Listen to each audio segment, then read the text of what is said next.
It's time for Blessed to Play on EWTN Radio, uncovering the role that faith plays in the lives of sports professionals from around the country. And now, here's your host, Ron Meyer. Meyer, score!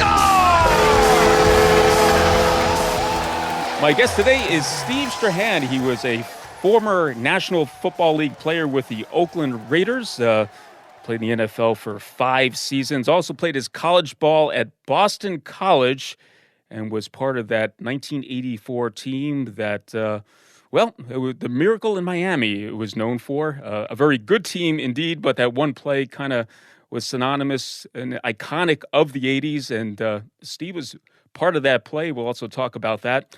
And we'll also talk about trust and growth in God in the second half of the show. Steve has some really good insight regarding that topic based on his own life experience. But I'd like to welcome Steve Strachan to Blessed to Play. Steve, it's so great to have you on. Oh, thank you, Ron. It's great to join you. Well, let's talk about your love or passion, I should say, for the game of football. You grew up in Burlington, Massachusetts, so obviously played your high school football there. But was football the sport, or were you a multi-sport guy in high school?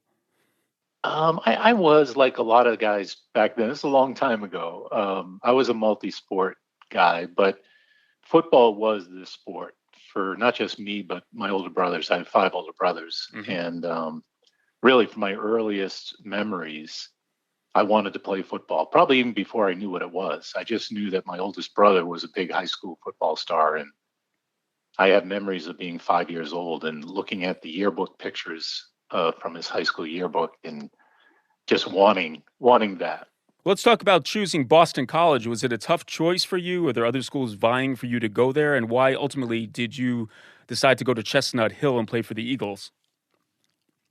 Well, I guess it was sort of a tough choice because I was trying to decide between Harvard and BC.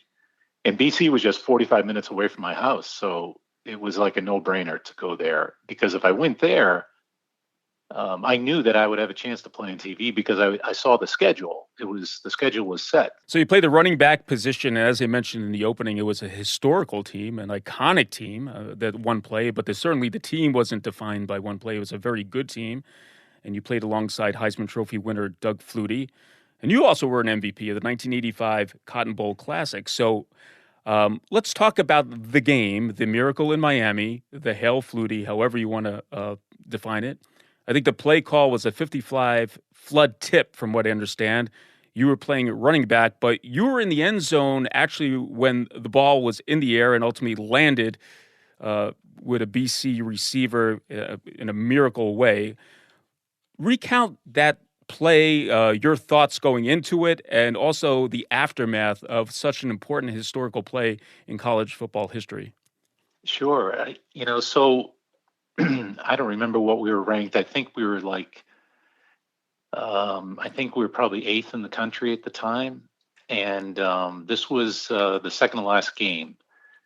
And it was played on the day after Thanksgiving. Mm-hmm. And, it was on CBS, and it was the only football game on TV that day, in an NFL game or college game. So there was, a huge audience. And I can't tell you how many times over the years I'd, meet someone and in conversation, they knew I played football at BC somewhere around the 80s. And invariably when this happened, I would get the question, did you play in that Miami game? Mm-hmm. It's just amazing to me how often I found myself talking about it. Mm-hmm. And it was, 40 years ago. So anyway, we're playing Miami, and, Miami had just won the national championship, like 8 months earlier. And they had so many great athletes, and, it was a big task to try to beat Miami. And so we're in a shootout, and, they had a great quarterback, Bernie Kosar, who went on to have a really accomplished NFL career. And, we had Doug Flutie, and neither defense could stop the offenses. I think there were 4 tied scores and 9 lead changes in that game. And Miami got the 8th lead change near the end of the game. They scored and left 28 seconds on the clock for us to have one possession to go 80 yards. And, anybody who's played football or watched a lot of football, when you have 28 seconds and you need to go 80 yards to score a touchdown, like a field goal wasn't going to win it for us. We were down by 4. The game is kind of over. At least that's what was in my head, to tell you the truth. When I took the field and got in the huddle, and I could tell my teammates felt the same way. It's like, 28 seconds, this thing is not going to happen. And then Doug Flutie comes to the huddle, and I swear he could sense, or you could see it in our eyes, that, we were kind of deflated. So he does something totally out of character, something, he does something none of us had ever seen him do before. He just yells at us and just says, look, we need to get to midfield. I can reach the end zone from midfield, but we only have time for 3 plays. We got to get there in 3 plays. And if we do, we can still win. And then so we broke the huddle and we kind of snapped out of our funk. And 3 plays later, we're at midfield, just like he had scripted. And, on that play, the final play, my responsibility was to stay in the backfield and block, be an extra blocker. And we had run this play once earlier in the season at the end of a half, and we completed the ball. It was that was the second time Flutie completed that pass that season. And I remembered that was against Temple. And I remember, the play starts and I'm just standing there. They were only rushing 2 guys, maybe 3. And there was nothing for me to do. And I watched the ball land in the end zone. And I thought to myself, man, I should just run down there and be another pair of hands, And so at the end of the Miami game, we broke the huddle. We called that play. And I just decided to take off for the end zone. And what's amazing to me is that I'm running, and I'm at about the 5-yard line. I look up and I see the ball. It's like, it's right there. And I go to jump to get it. And then I crash into 3 DBs from Miami. There's this like collision of 4 guys. And I don't get off the ground, and I keep my eyes on the ball, and I just see it go into Gerard Phelan's abdomen, just thumps into his abdomen. And I knew at that moment we had won the game, and it was a big deal. Absolutely. That's an iconic play, and thank you for that vivid description of it, especially from your eyes, your vantage point, which is truly amazing, as all Hail Marys are, but just as you mentioned, the way you set that up, this Hail Mary had some significant importance, obviously. Blessed to play Ron Meyer, chatting once again with Steve Strachan. He played 5 years in the National Football League. Boston College Eagles, his collegiate career did quite well, and then he got drafted into the National Football League in 1985, round 11, pick 303 by the Oakland Raiders, the bad boys of the NFL. Al Davis, John Madden, all these Hall of Fame players that have come through Oakland, and now Steve was going to go play from the Raiders from a Jesuit school in Massachusetts. When you got the news, or when you heard that you were picked and going to Oakland, what were your thoughts at that time? Oh, I was just overjoyed. One, that I got selected. And this was a time when the draft was 12 rounds, and they would start at 8 o'clock in the morning.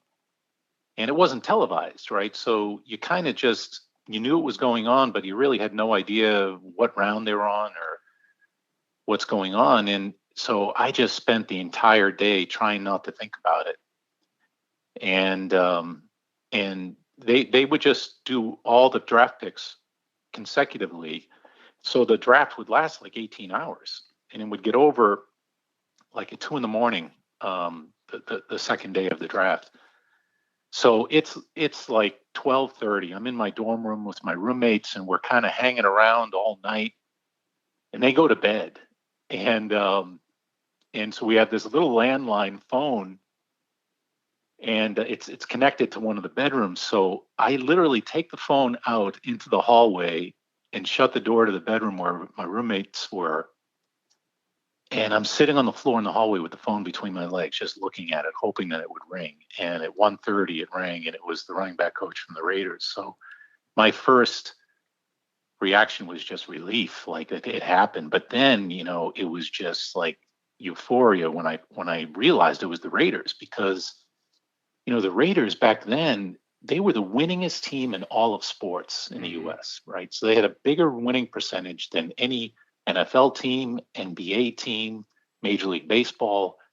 I mean, they were just winners, and they also were different. They were kind of counterculture. Everything about them, the uniforms and the owner, and they had so many star players, like celebrity guys. When I first got there, Lyle Alzado was on the team, and young people today probably don't even know who that is, but in the early '80s, Lyle Alzado was huge. He fought Muhammad Ali in a football stadium in the '70s. I mean, that's how big he was as a celebrity. And then then Howie Long and Marcus Allen and Lester Hayes and Jim Plunkett and Todd Christensen. There's so many guys. They had, I think, 9 All-Pro guys on the team when I joined there, and they had just won a Super Bowl. So I just couldn't believe it that was the team. Like, I think if you asked any kid in the draft that year if they could choose the NFL team they would hope to go to, I think most players would have chosen the Raiders. Mm-hmm.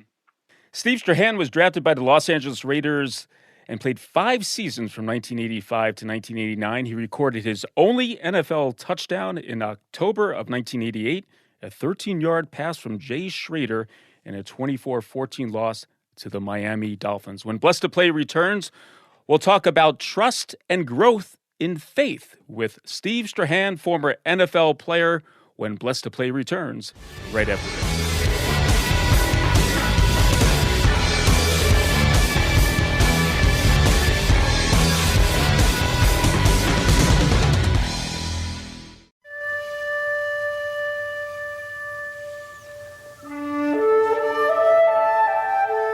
Glory be to the Father, and to the Son, and to the Holy Spirit, as it was in the beginning, is now, and ever shall be, world without end. Amen.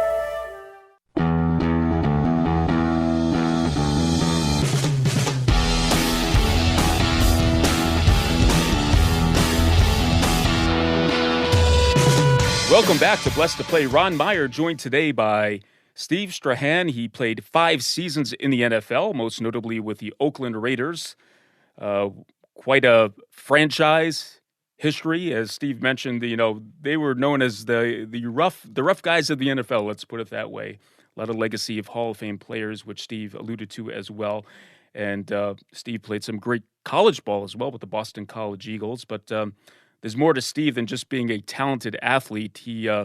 His growth and faith in the spiritual life is very important to him, and he has some great insights. And Steve, I'd like to open up this discussion about just talking about trust and faith, because I know it's a growth process, right? The way we look at things from when we're a teenager to where we are as we get older in life. And, we talk about faith in God, talk about the Holy Trinity, but we also talk about how we grow in trust and some of the challenges of it. Why don't you talk about trust and faith in God as you evolved as a man, and some of the high points and some of the challenges that go along with that? So, Ron, in talking about these types of things, I feel compelled to say that, look, I am not an expert at any of this. Right. I don't claim to know things that other people don't know or haven't learned. All I'm an expert in really is my own experience, my own life experience. And I can tell you that, I was very fortunate to grow up in a home where I had 2 parents that, man, I appreciate more now, and as time goes on, than I did when I was younger, in that they really did live their faith. They were a great example for me. But I'm not sure that I really lived their example. And today I find that I'm striving to, but it's after a lot of years of sort of living on self-will. And, I remember my parents talking about God's will and talking about surrender to God's will. And And I remember those words, but I can't say that I really understood what that meant. And then and now, after a lot of years, I think I'm beginning to understand it. And for me, I think I always had a belief in God, but maybe not so much faith. And to me, the difference is, having belief is one thing, but trusting and surrendering, that's a different thing. And so it's taken me a while, but I think I've kind of reached a point to where my parents really lived their life, where they really did trust God. I mean, they went through their lives with all kinds of challenges that everyone goes through, but they got through everything. And in fact, at the end of my dad's life, while he was still pretty cognitively okay, I had a few children at the time, and I had achieved a lot of success, material success, worldly success. And my dad lived, a humble life, and what I realized was, all the years I knew him, he never seemed to lose control or get really upset. I never saw him really disturbed. And I asked him, I said, Dad, how did you get through all these years without losing it? And he just laughed, and he said, oh gosh, all I did was pray. I prayed all the time. And what's kind of funny is, for years I prayed when I needed something, when I wanted something. I prayed for outcomes. And I didn't pray frequently. It was really when I really needed something. That's when I prayed. It's like that's the way it was for me for years. And now I pray all the time. And I don't pray for what I want. I really just pray for guidance and pray for acceptance, really. Yeah. And I think that's kind of the way my dad and mom lived. And it took me a while to get it. Yeah, there's a lot of wisdom there. Blessed to play, Ron Meyer, once again chatting with Steve Strachan, former NFL player, 5 seasons with the Oakland Raiders. And you mentioned that, you prayed for guidance and acceptance, and that those outcomes that, it's really not what God, in those situations, a lot of times it's not really what God wants, or it's what we want, right? And God, please let me have it, there's some growth in that mindset. We've all done that, obviously. But you also talk about how there's a struggle between ego and self-centeredness, right? And you're an NFL player, you have the world at your fingertips. Obviously, you're one of the best athletes in the world, and there's that constant struggle, because you have to have that edge as well. You have to have belief in yourself, right? You have to have that, I'm better than the next guy. That's the competitive environment. But then you take it to the spiritual life, and it's more a sense of abandonment, which is, I don't know, it's kind of the opposite of how an athlete thinks. So there's the struggle. That's where it lies. So how did you kind of deal with that confliction of the spirit or in your inner soul, and come to this, point in your life where you decided that, I don't need to be separated from God. I need to be aligned with him?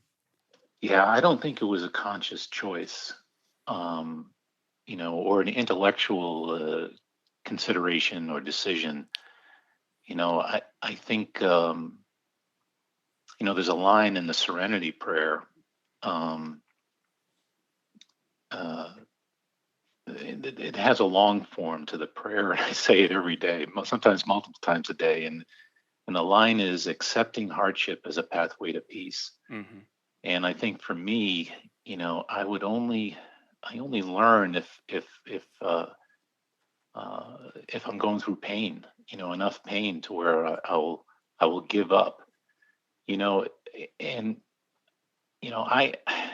when I say I struggle with self-centeredness and ego, it's, I want things to go my way, and I'll put a ton of energy and effort to get things to go my way, and when they don't, I get disturbed. I get upset, or I get angry or frustrated. And if I'm afraid they're not going to go my way, things aren't going to go my way, I'm full of fear. And really, I'm in pain because I'm on my own. I'm running the show. I'm living in Steve's world. But when you surrender to God, there's nothing to be afraid of. There's nothing to be worried about. And there's acceptance for whatever it is, whatever's happening. And so I kind of know intuitively now that when I'm disturbed,